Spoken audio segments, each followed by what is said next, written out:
ಕಥೆಯ ಶೀರ್ಷಿಕೆ ಕರಿಮೋಡ ಮಿನುಗಿತು. ಆ ಪಾಪಿ ಅವನು ಯಾರು ಅಂತ ಹೇಳಮ್ಮ, ಬಾಯಿ ಬಿಡು.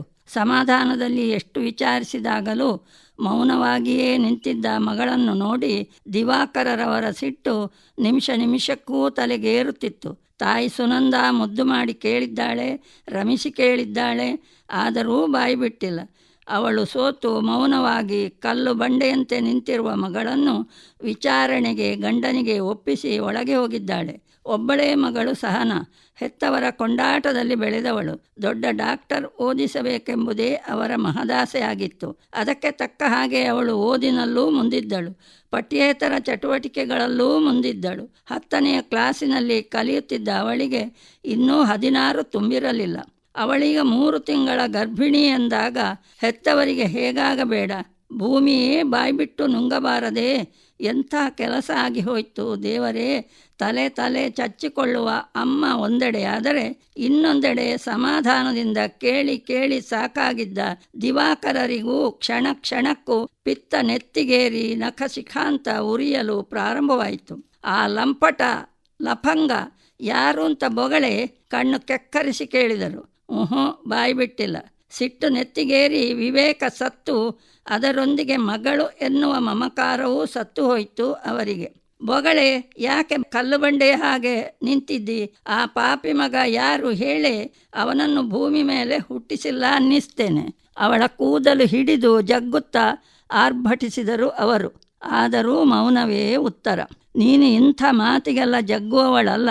ಹೇಗೆ ಬಾಯಿ ಬಿಡಿಸಬೇಕು ಅಂತ ಗೊತ್ತು ನನಗೆ. ಕೋಪದಲ್ಲಿ ದೂರ್ವಾಸರಾಗಿದ್ದ ಅವರು ಕೆಂಡಮಂಡಲವಾಗಿ ಗುಡುಗುತ್ತಿದ್ದವರು ಅಲ್ಲೇ ಮೇಲೆ ಇದ್ದ ಚಾಟಿಯನ್ನು ರಪಕ್ಕನೆ ಎಳೆದು, ಹೇಳ್ತೀಯೋ ಇಲ್ವೋ? ಹೇಳು, ಬೇಗ ಹೇಳು. ಮಗಳ ಮೈಮೇಲೆ ಬಾಸುಂಡೆ ಬರುವ ಹಾಗೆ ಬೀಸಿದರು.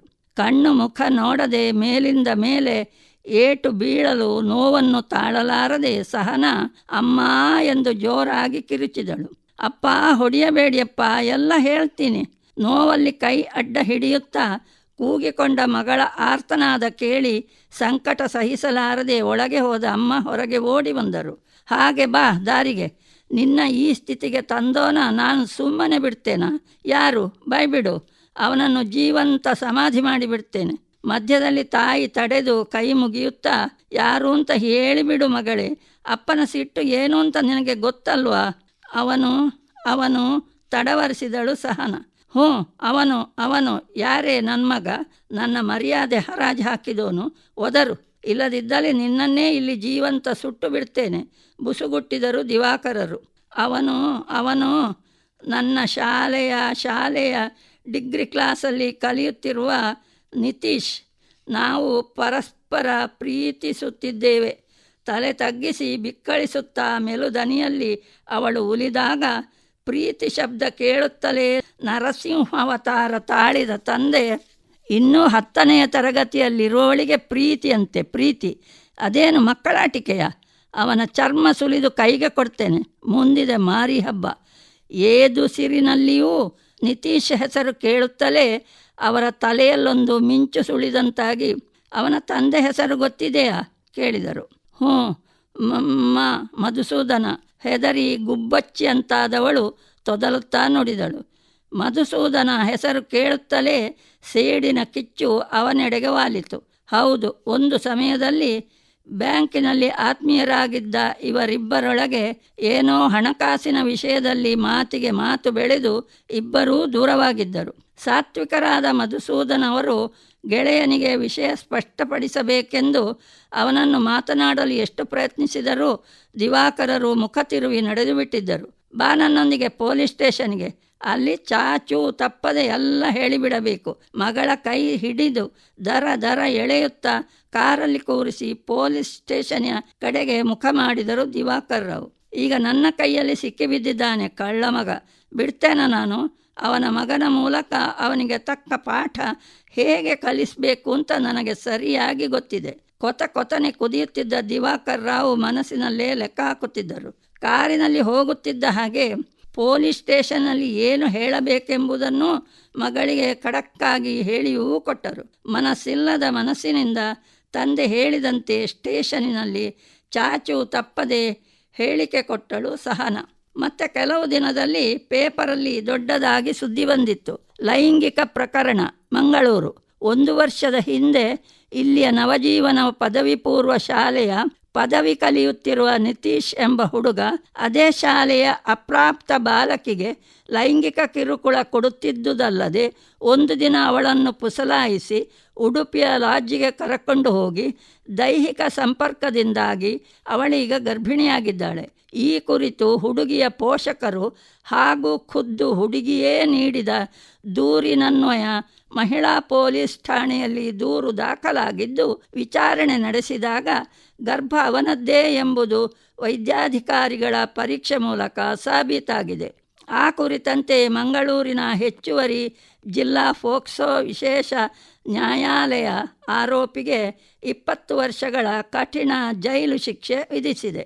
ಓದಿ ಹಾಲು ಕುಡಿದಂತೆ ಸಂತೋಷವಾಯಿತು ದಿವಾಕರರಿಗೆ. ತನ್ನನ್ನು ಅಂದು ಅವಮಾನಿಸಿದ ಮಧುಸೂದನನ ವಿರುದ್ಧ ತಕ್ಕ ಪ್ರತೀಕಾರ ತೀರಿಸಿದನೆಂದು ಮನಸ್ಸಲ್ಲೇ ಹಿರಿ ಹಿಗ್ಗಿದರು ಅವರು. ಮುಂದೆ ಮಗಳ ಹೊಟ್ಟೆಯಲ್ಲಿದ್ದ ಆ ಪಾಪದ ಪಿಂಡ ತೆಗೆಸುವುದು ಅವರ ಪ್ರಥಮ ಹೆಜ್ಜೆ ಆಗಿತ್ತು.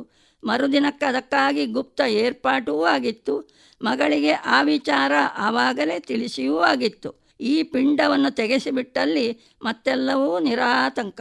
ಸಮಾಜದಲ್ಲಿ ಮತ್ತೆ ತಲೆ ಎತ್ತಿ ನಡೆಯುವುದಕ್ಕೆ ಯಾವ ಅಡ್ಡಿಯೂ ಇಲ್ಲ. ದಿವಾಕರರ ತಲೆಯಲ್ಲಿ ಸುತ್ತುತ್ತಿದ್ದ ವಿಚಾರಗಳು ಮರ್ಯಾದೆ, ಪ್ರತಿಷ್ಠೆ, ಘನತೆ.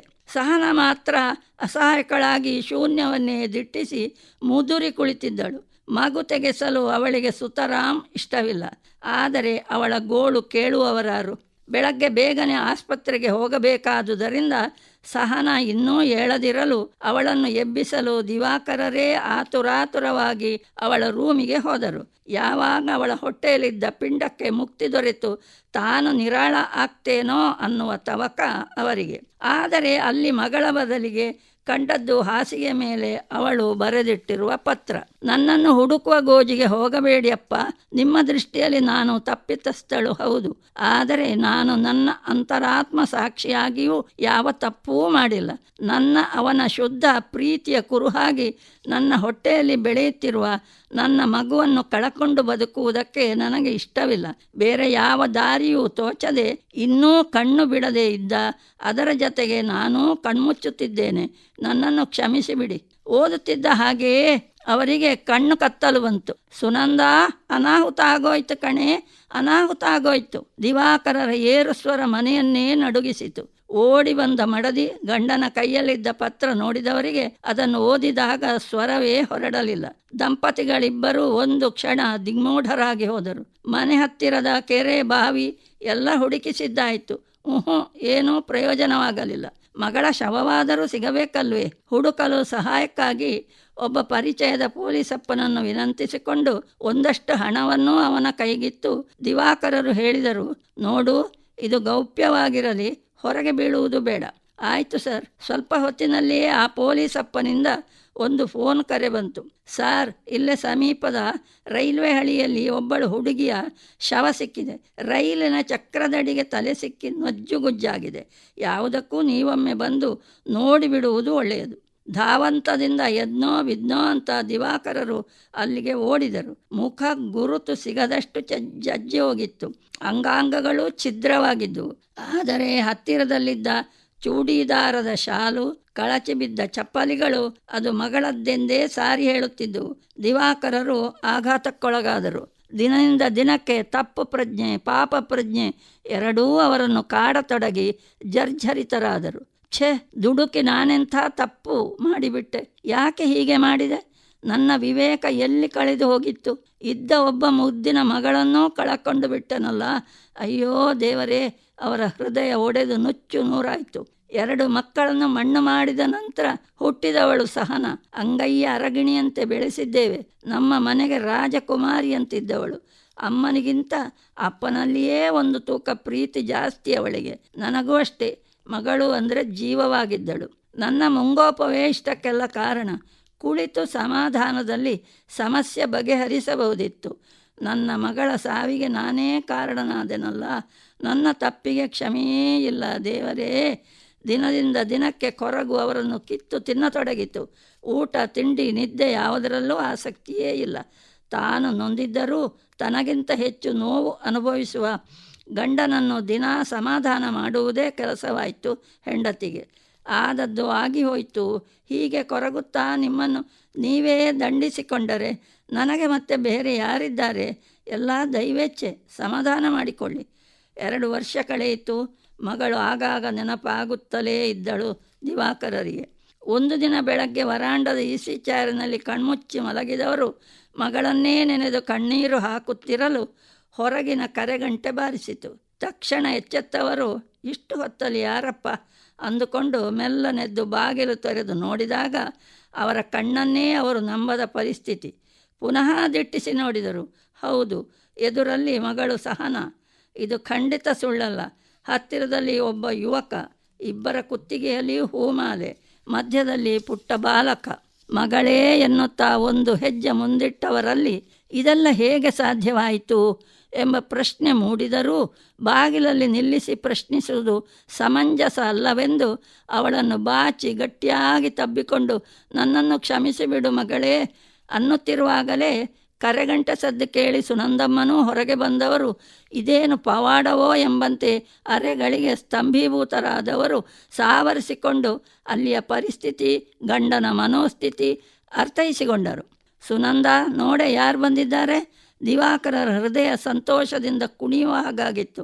ಒಳಗೆ ಕಾಲಿಡಲು ತವಕಿಸುತ್ತಿದ್ದ ಅವರನ್ನು ಸುನಂದಮ್ಮ ಅಲ್ಲೇ ತಡೆದು, ಮಗಳೇ ಅಲ್ಲೇ ನಿಲ್ಲಿ 1 ನಿಮಿಷ ಎನ್ನುತ್ತಾ ಒಳಗಿನಿಂದ ಆರತಿ ತಂದು ಮೂವರಿಗೂ ಬೆಳಗಿ ಒಳಗೆ ಬರಮಾಡಿಕೊಂಡು ಕುಡಿಯಲು ತಣ್ಣಗೆ ಜ್ಯೂಸು ನೀಡಿ ಮುದ್ದಾದ ಪುಟ್ಟ ಮೊಮ್ಮಗನನ್ನು ತಬ್ಬಿ ಮುದ್ದಿಟ್ಟರು. ದಿವಾಕರರು ಮಗಳಲ್ಲಿ ಏನೋ ಕೇಳಬೇಕೆನ್ನುವಷ್ಟರಲ್ಲಿ, ಅಪ್ಪ, ಮಾವ ಮಧುಸೂದನನವರು ಕಾಯ್ತಿದ್ದಾರೆ, ನಿಮ್ಮನ್ನೂ ಕರ್ಕೊಂಡು ಬರಲಿಕ್ಕೆ ಹೇಳಿದ್ದಾರೆ, ಎಲ್ಲ ಅಲ್ಲೇ ಮಾತನಾಡೋಣ, ಬನ್ನಿಯಪ್ಪ. ಮಗಳು ಅವಸರ ಮಾಡಿದಳು. ಮತ್ತು ಅರ್ಧ ಗಂಟೆಯಲ್ಲಿ ಎಲ್ಲರೂ ಮಧುಸೂದನವರ ಮನೆ ಮುಟ್ಟಿದರು. ಎಲ್ಲರನ್ನೂ ನಗುತ್ತಾ ಮಧುಸೂದನ ದಂಪತಿಗಳು ಒಳಗೆ ಸ್ವಾಗತಿಸುತ್ತಿರಲು, ನೀನ್ಯಾಕೆ ಮುಜುಗರ ಪಡ್ತಾ ಇದ್ದೀಯಾ ದಿವಾಕರ? ಬಾ ಒಳಗೆ, ನಾವೀಗ ಬೀಗರಲ್ವೇ, ಒಳಗೆ ಬರಲೋ ಬೇಡವೋ ಎಂದು ಅನುಮಾನಿಸುತ್ತಿದ್ದ ದಿವಾಕರರನ್ನು ಆತ್ಮೀಯತೆಯಿಂದ ಕರೆದು ಒಳಗೆ ಕುಳ್ಳಿರಿಸಿದರು ಮಧುಸೂದನನವರು. ಹೌದು ಮಧುಸೂದನ, ಇದೆಲ್ಲ ಹೇಗಾಯಿತು? ಆಗಿಂದ ಅವರನ್ನು ಕೊರೆಯುತ್ತಿದ್ದ ಪ್ರಶ್ನೆಯನ್ನು ಮುಂದಿಟ್ಟರು ದಿವಾಕರರು. ಎಲ್ಲವನ್ನೂ ವಿವರವಾಗಿ ಹೇಳ್ತೇನೆ, ಮೊದಲು ಆ ಕಾಫಿ ಕುಡಿ, ಮತ್ತೆ ಆರಿ ಹೋಗ್ತಿದೆ, ಯಾಕೆ ಅವಸರ ಮಾಡ್ತಿ ಎಂದು ಹೇಳುತ್ತಾ ಒಂದುಸಿರು ಮೇಲಕ್ಕೆ ಎಳೆದುಕೊಂಡು ಮೆಲ್ಲಗೆ ಬಿತ್ತರಿಸತೊಡಗಿದರು. ನನ್ನ ಮಗ ಎರೆಸ್ಟಾದ ಸುದ್ದಿ ಸಿಕ್ಕಿದ ತಕ್ಷಣ ಜೈಲಿನಲ್ಲಿ ನಾನವನನ್ನು ಭೇಟಿಯಾದೆ. ನಿತೀಶ, ಬಾ ಮಗ ಇಲ್ಲಿ, ಮೆಲ್ಲಗೆ ಕರೆದೆ. ಒಂದು ಕಡೆ ಸಂಕಟವೂ ಆಗ್ತಿತ್ತು. ಕಂಬಿಯೊಳಗೆ ಒಂದು ಮೂಲೆಯಲ್ಲಿ ತಲೆ ತಗ್ಗಿಸಿ ಕುಳಿತಿದ್ದವ ನನ್ನ ಸ್ವರ ಕೇಳಿ ಎದ್ದು ಹತ್ತಿರಕ್ಕೆ ಬಂದ. ಅವನ ಕಣ್ಣಲ್ಲಿ ನೀರು ತುಂಬಿತ್ತು. ಏನಾಯ್ತೋ, ಏನಿದೆಲ್ಲ, ಯಾಕೆ ಇಂಥ ಹಲ್ಕ ಕೆಲಸ ಮಾಡಲಿಕ್ಕೆ ಹೋದೆ? ನನ್ನ ಪ್ರೀತಿಯ ಮಾತುಗಳಿಂದ ಅವನಿಗೆ ಕೊಂಚ ಧೈರ್ಯ ಬಂತು. ನನ್ನ ಮಗ ಅಂಥವನಲ್ಲವೆಂಬ ವಿಶ್ವಾಸವೂ ನನಗಿತ್ತು. ಅಪ್ಪ, ಅವರು ವಿಷಯ ಬಹಳಷ್ಟು ತಿರುಚಿಕೊಟ್ಟಿದ್ದಾರೆ. ನಾನು ಸಹನಳನ್ನು ಪ್ರೀತಿಸುತ್ತಿದ್ದುದು ನಿಜ. ಆಗಾಗ ಜರುಗುತ್ತಿದ್ದ ಶಾಲೆಯ ಆಟೋಟ ಸ್ಪರ್ಧೆಗಳಲ್ಲಿ ಸೀನಿಯರ್ ವಿಭಾಗದಲ್ಲಿ ನಾನು, ಜೂನಿಯರ್ ವಿಭಾಗದಲ್ಲಿ ಅವಳು ಮೊದಲ ಸ್ಥಾನದಲ್ಲಿ ಇರುತ್ತಿದ್ದೆವು. ಪರಸ್ಪರ ಅಭಿನಂದನೆಗಳನ್ನು ವಿನಿಮಯ ಮಾಡಿಕೊಳ್ಳುತ್ತಿದ್ದೆವು. ಆ ಸ್ನೇಹಾಚಾರವೇ ಕ್ರಮೇಣ ಪ್ರೀತಿಸಲು ಕಾರಣವಾಯಿತು. ನಾನು ಮುಂದೆ ಅವಳನ್ನೇ ಮದುವೆಯಾಗಬೇಕೆಂದಿದ್ದವನು ಕೂಡ. ಆದರೆ ಈ ಅನಾಹುತಕ್ಕೆ ಮೂಲ ಕಾರಣ ಕಬಡ್ಡಿ ಸ್ಪರ್ಧೆಯಲ್ಲಿ ನಮ್ಮ ಶಾಲೆಯನ್ನು ಪ್ರತಿನಿಧಿಸಲು ಉಡುಪಿ ಶಾಲೆಗೆ ನಮ್ಮ ತಂಡ ಹೋಗಿದ್ದಾಗ ಅನಿವಾರ್ಯತೆಯಿಂದ ಆ ದಿನ ಅಲ್ಲಿ ಉಳಿಯಬೇಕಾಗಿ ಬಂತು. ಒಂದು ಕ್ಷಣ ಎಡವಿಬಿಟ್ಟೆವಪ್ಪ, ಹೀಗಾಗ್ತದೆ ಎಂದು ಎಣಿಸಿರಲಿಲ್ಲ. ಅವನ ಮುಖದಲ್ಲಿ, ಸ್ವರದಲ್ಲಿ ಬಹಳಷ್ಟು ಬೇಸರವು ಪಶ್ಚಾತ್ತಾಪವು ಮನೆ ಮಾಡಿತ್ತು. ಅವನ ದಯನೀಯ ಸ್ಥಿತಿ ನೋಡಿ ನನಗೇ ಅಳು ಬರುವಂತಾಯಿತು. ನೀನು ಬೇಜಾರು ಮಾಡಬೇಡ ಮಗ, ಏನಾದರೊಂದು ವ್ಯವಸ್ಥೆ ಮಾಡುವ. ಅವನಿಗೊಂದಿಷ್ಟು ಧೈರ್ಯ ತುಂಬಿ ಅಲ್ಲಿಂದ ಹೊರಟೆ. ಮಗನ ಮಾತಿನಲ್ಲಿ ನನಗೆ ಬಲವಾದ ನಂಬಿಕೆ ಇದ್ದದ್ರಿಂದ ಒಂದಿಷ್ಟು ಚಿಂತನೆಗೊಳಗಾಗುತ್ತಾ ಇದಕ್ಕೇನು ದಾರಿ ಹುಡುಕಲಿ ಆಲೋಚನೆಗೊಳಗಾಗಿ ಬರುತ್ತಿರುವಾಗ ಅದಕ್ಕೆ ಪೂರಕವೆಂಬಂತೆ ರೈಲು ಹಳಿಯಲ್ಲಿ ಒಂದು ಹೆಣ್ಮಗಳ ದೇಹ ಗುರುತು ಸಿಗದಷ್ಟು ಛಿದ್ರವಾಗಿ ಬಿದ್ದುದು ನನ್ನ ಗಮನ ಸೆಳೆಯಿತು. ಫಳಕ್ಕನೆ ನನ್ನ ಮಿದುಳಿಗೆ ಒಂದು ಆಲೋಚನೆ ಹೊಳೆಯಿತು. ಆಗಲೇ ರಾತ್ರಿಯಾಗಿತ್ತು. ಯಾವುದಕ್ಕೂ ಸಹನಳ ಫೋನ್ ನಂಬರು ಒಂದಿರಲಿ ಎಂದು ಮಗನಿಂದ ತೆಕ್ಕೊಂಡಿದ್ದೆ. ಮನೆಗೆ ಬಂದವನೇ ಅವಳ ವಾಟ್ಸಪ್ಪಿಗೆ ಒಂದು ಮೆಸೇಜ್ ಕಳಿಸಿದೆ. ಸಹನಾ ಮಗಳೇ, ನಾನು ನಿತೀಶನ ತಂದೆ ಕಣಮ್ಮ. ನಿಮ್ಮಿಬ್ಬರ ಪರಿಶುದ್ಧ ಪ್ರೀತಿಯ ವಿಚಾರ ತಿಳಿಯಿತು. ನಿನ್ನನ್ನು ನಮ್ಮ ಮಗುವನ್ನು ನಾನು ಸಂರಕ್ಷಣೆ ಮಾಡ್ತೇನೆ. ಕೂಡಲೇ ಮನೆಯವರಿಗೆ ಗೊತ್ತಾಗದ ಹಾಗೆ ಹೊರಟು ಬಾ. ನಾನು ಹೇಳಿದ ರೀತಿಯಲ್ಲಿ ಒಂದು ಪತ್ರವನ್ನು ಬರೆದಿಟ್ಟು ಬಿಡು. 10:30 ಸುಮಾರಿಗೆ ಎಲ್ಲರೂ ನಿದ್ರಿಸಿದ ಸಮಯ ನಾನು ಹೇಳಿದ ಜಾಗಕ್ಕೆ ಅವಳು ಬಂದಳು. ಅವಳನ್ನು ಕಾರು ಹತ್ತಿಸಿ ರೈಲು ಹಳಿಗೆ ಬಂದು ಅವಳ ಚೂಡಿದಾರದ ಶಾಲು ಹಾಗೂ ಚಪ್ಪಲಿಯನ್ನು ಆ ದೇಹದ ಬಳಿ ಎಸೆದೆ. ಯಾಕೆ ಹೇಳು? ನಿನ್ನ ನಂಬಿಕೆಗೆ ಪುಷ್ಟಿ ದೊರೆಯಲೆಂದು. ಹಾಗೇ ಆಯಿತು ನೋಡು. ಕಣ್ಣು ಬಾಯಿ ಬಿಟ್ಟು ಕೇಳುತ್ತಿದ್ದ ಸ್ನೇಹಿತನನ್ನು ಒಮ್ಮೆ ಆಪಾದ ಮಸ್ತಕ ನೋಡುತ್ತಾ ಅವರು ಮುಂದುವರಿಸಿದರು. ಅಲ್ಲಿಂದ ಹಾಗೆಯೇ ಮೊದಲೇ ಸೂಚನೆ ಕೊಟ್ಟಂತೆ ಮೈಸೂರಿನ ಒಂದು ಮಹಿಳಾ ಸಹಾಯಕಿ ಸಂಘದ ಅಧ್ಯಕ್ಷೆಯ ಸುಪರ್ದಿಗೆ ಸಹನಾಳನ್ನು ಒಪ್ಪಿಸಿ ಒಂದಿಷ್ಟು ಹಣವನ್ನೂ ನೀಡಿ ಅವಳನ್ನು ಜೋಕೆಯಾಗಿ ನೋಡಿಕೊಳ್ಳುವಂತೆ ಹೇಳಿ ಸಹನಾಳಿಗೂ ಧೈರ್ಯ ತುಂಬಿ ಬೆಳಗಾಗುವುದರ ಒಳಗೆ ಮನೆ ಸೇರಿದ್ದೆ. ಏನೂ ನಡೆದಿಲ್ಲವೆಂಬಂತೆ. ಹೆಂಡತಿಯ ವಿನಃ ಈ ವಿಷಯ ಬೇರೆ ಯಾರಿಗೂ ಗೊತ್ತಿಲ್ಲ. ಆಗಾಗ ಸಹನಳ ಆರೋಗ್ಯದ ಬಗ್ಗೆ ವಿಚಾರಿಸಿಕೊಳ್ತಿದ್ದೆ. ಒಂದು ದಿನ ಅವಳ ಹೆರಿಗೆಯಾದ ಸುದ್ದಿಯೂ ಬಂತು. ಮುದ್ದಾದ ಗಂಡು ಮಗು. ಮೊಮ್ಮಗನನ್ನೂ ನೋಡಿ ಬಂದಿದ್ದೆ. ಸಹನಾಳಿಗೆ ಪ್ರಾಪ್ತ ವಯಸ್ಸು ಬಂದಾಗ ಒಬ್ಬ ನುರಿತ ವಕೀಲರನ್ನು ಹಿಡಿದು ಈ ಲೈಂಗಿಕ ಕೇಸಿನ ಫೈಲ್ಗಳನ್ನೆಲ್ಲ ಮಂಗಳೂರಿನಿಂದ ಮೈಸೂರಿನ ನ್ಯಾಯಾಲಯಕ್ಕೆ ತರಿಸಿ ಅದನ್ನು ಪುನಃ ತೆರೆಯಿಸಿ ಖುದ್ದು ಸಹನಳೇ ಕೋರ್ಟಿಗೆ ಹಾಜರಾಗಿ ಕಟಕಟೆಯಲ್ಲಿ ನಿಂತು ನಿತೀಶನನ್ನು ಶುದ್ಧ ಮನದಿಂದ ಪ್ರೀತಿಸುವುದಾಗಿಯೂ ಅವನನ್ನು ಜೈಲಿನಿಂದ ಬಿಡುಗಡೆ ಮಾಡಿ ನಮ್ಮಿಬ್ಬರಿಗೂ ಮದುವೆ ಮಾಡಿಸಬೇಕೆಂದು ನ್ಯಾಯಾಧೀಶರಲ್ಲಿ ವಿನಂತಿಸಿದ ಮೇರೆಗೆ ಅವನನ್ನು ಪೊಲೀಸ್ ರಕ್ಷಣೆಯಲ್ಲಿ ಅಲ್ಲಿಗೆ ಕರೆಯಿಸಿ ಅವನು ಅದೇ ಹೇಳಿಕೆ ನೀಡಿದ್ದರಿಂದ ಅವನನ್ನು ದೋಷಮುಕ್ತನನ್ನಾಗಿಸಿ ಕೋರ್ಟಿನ ಆವರಣದಲ್ಲೇ ನ್ಯಾಯಾಧೀಶರ ನ್ಯಾಯವಾದಿಗಳ ಸಮ್ಮುಖದಲ್ಲಿ ಗಂಡ ಹೆಂಡತಿಯರಾಗಿ ಈಗ ನಮ್ಮ ಮುಂದಿದ್ದಾರೆ ನೋಡು. ಇದು ನಡೆದ ಕಥೆ. ವಿಷಯ ಕೇಳುತ್ತಿದ್ದ ಹಾಗೆ ಮೊದಲೇ ನೊಂದು ಹದವಾಗಿದ್ದ ದಿವಾಕರರ ಕಣ್ಣಿಂದ ಹರಿದ ಕಣ್ಣೀರಿಗೆ ಲೆಕ್ಕವೇ ಇಲ್ಲ. ಮಧುಸೂದನ, ನನ್ನನ್ನು ಕ್ಷಮಿಸಿ ಬಿಡಪ್ಪ. ನನ್ನ ಮಗಳನ್ನು ಉಳಿಸಿಕೊಟ್ಟ ದೇವರು ನೀನು ಇಲ್ಲದಿದ್ದಲ್ಲಿ ಅವಳು ನಿಜವಾಗಿಯೂ ಆತ್ಮಹತ್ಯೆಗೆ ಶರಣಾಗುತ್ತಿದ್ದಳೋ ಏನೋ. ನಿನ್ನ ಬುದ್ಧಿವಂತಿಕೆಗೂ ತಾಳ್ಮೆಗೂ ಮೆಚ್ಚಬೇಕಪ್ಪ. ಗೆಳೆಯನ ಕಾಲು ಹಿಡಿಯಲು ಬಗ್ಗಿದವರನ್ನು ಮಧುಸೂದನನವರು ತಡೆಯುತ್ತಾ, ಛೇ ನೀನು ಹಾಗೆಲ್ಲ ಮಾಡಬಾರದು. ನೀನು ನನ್ನ ಸ್ನೇಹಿತ ಕಣೋ. ಏನೋ ಆಗಿದ್ದು ಆಗಿ ಹೋಯಿತು. ಅವಳು ನಮಗೂ ಮುದ್ದಿನ ಸೊಸೆ ಅಲ್ವೇನೋ. ಹೆಮ್ಮೆ ಇತ್ತು ಮಧುಸೂದನನವರ ಮಾತಿನಲ್ಲಿ. ಹಿಂದಿನ ವೈರತ್ವವೆಲ್ಲ ಯಾವಾಗಲೋ ಮಾಯವಾಗಿ ಅಲ್ಲಿ ದೈವತ್ವ ಕಳೆ ಮೂಡಿತ್ತು ದಿವಾಕರರ ಹೃದಯದ ಆಳದಲ್ಲಿ. ಕೊಂಚ ಹೊತ್ತು ಮೌನವಾಗಿದ್ದ ಮಧುಸೂದನನವರು, ನಾನೊಂದು ಮಾತು ಹೇಳ್ತೇನೆ ದಿವಾಕರ, ಕೋಪ ಮಾಡಿಕೊಳ್ಳಬೇಡ ಕಣೋ. ಅದೇನೆಂದು ಹೇಳು. ನನ್ನ ಕೋಪ ಯಾವತ್ತೋ ಸುಟ್ಟು ಭಸ್ಮವಾಗಿದೆ. ನೋಡು, ಇಷ್ಟೆಲ್ಲ ಅನಾಹುತಕ್ಕೆ ನಿನ್ನ ಮುಂಗೋಪವೇ ಕಾರಣ. ಮಕ್ಕಳ ಮನಸ್ಸನ್ನು ಸರಿಯಾಗಿ ಅರ್ಥೈಸುವ ಗೋಜಿಗೆ ಹೋಗದೆ ನಿನ್ನ ಪ್ರತಿಷ್ಠೆಯನ್ನೇ ಮೇಲಿಟ್ಟು ಕೂಗಾಡಿ ಮಕ್ಕಳ ಭವಿಷ್ಯಕ್ಕೆ ಕಲ್ಲು ಹಾಕುವ ಪ್ರಯತ್ನ ನಡೆದದ್ದು ಇದು ನಿನ್ನ ಮೊದಲಿನ ತಪ್ಪು ಕಣೋ. ಅವತ್ತು ನಮ್ಮೊಳಗೆ ನಡೆದದ್ದು ಹಾಗೆ. ನಿಜವಾಗಿಯೂ ನಾನೇನು ತಪ್ಪು ಮಾಡಿರಲಿಲ್ಲ. ಯಾರದೋ ಮಾತನ್ನು ಕೇಳಿಸಿಕೊಂಡು ಸತ್ಯಾಂಶ ಏನೆಂದು ಗ್ರಹಿಸದೆ ನೀನು ನನ್ನನ್ನು ತಪ್ಪು ತಿಳ್ಕೊಂಡು ಸಿಟ್ಟಿನಲ್ಲಿ ರೇಗಾಡಿ ಕೂಗಾಡಿ ನನ್ನನ್ನು ದೂರ ಮಾಡಿದೆ. ಇರಲಿ ಬಿಡು, ಅದೆಲ್ಲ ಇನ್ಯಾಕೆ. ಬಾ ಇಲ್ಲಿ. ತುಂಬು ಹೃದಯದಿಂದ ಮಕ್ಕಳನ್ನು ಆಶೀರ್ವದಿಸೋಣ. ಪುಟ್ಟು ಮೊಮ್ಮಗ ನೋಡು, ಎಷ್ಟು ಮುದ್ದಾಗಿದ್ದಾನೆ, ಎಷ್ಟು ಚೂಟಿಯಾಗಿದ್ದಾನೆ. ಅಂದ ಹಾಗೆ ಈ ನನ್ನ ಬಂಗಾರಿಯ ಹೆಸರೇನಮ್ಮ? ಸಹನಾ? ನಿಹಾನ್ ಮಾವ. ಹಾಂ, ನಿತೀಶ್ ಸಹನಾ, ಸರಿಯಾಗಿದೆ. ದಿವಾಕರರು ಮೊಮ್ಮಗನನ್ನು ಹತ್ತಿರ ಕರೆದು ಕೆನ್ನೆಗೆ ಮುತ್ತಿಟ್ಟರು. ಅವರ ಹೃದಯಕ್ಕೆ ಮುಳ್ಳು ಚುಚ್ಚಿದ ಹಾಗಾಯಿತು. ಈ ಮಗುವನ್ನಲ್ವೇ ನಾನೊಂದು ತೆಗೆಸಲು ಹೊರಟದ್ದು. ನಿಜವಾಗಿಯೂ ಈ ಮಗುವನ್ನು ಮುಟ್ಟುವ ಯೋಗ್ಯತೆ ನನ್ನಲ್ಲಿದೆಯೇ? ಅಂತರಂಗ ನುಡಿಯಿತು. ಎಲ್ಲರೂ ಬೇಗ ಹೊರಡಿ.